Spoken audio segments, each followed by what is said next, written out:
பார்த்துட்டு காசியிலேருந்து வரும்போது கையில் என்ன இருக்கும்?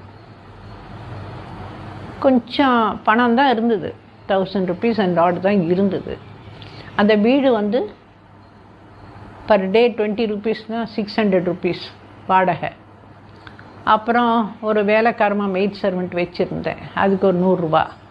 அங்கே சாப்பாடுக்கு டிஆர்எஸ் வீட்டில் நைட் டின்னருக்கும் ஒரு 300 ரூபா கொடுத்தாச்சு.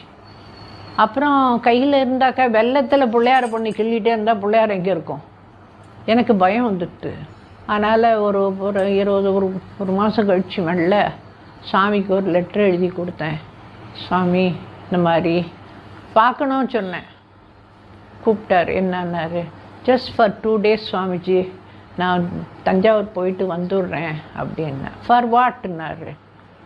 ஐ டிடன்ட் பிரிங் எனிதிங் சுவாமிஜி, நான் நேராக காசியிலேருந்து தானே வந்தேன், எனக்கு அங்கே செக் புக்கு பணம்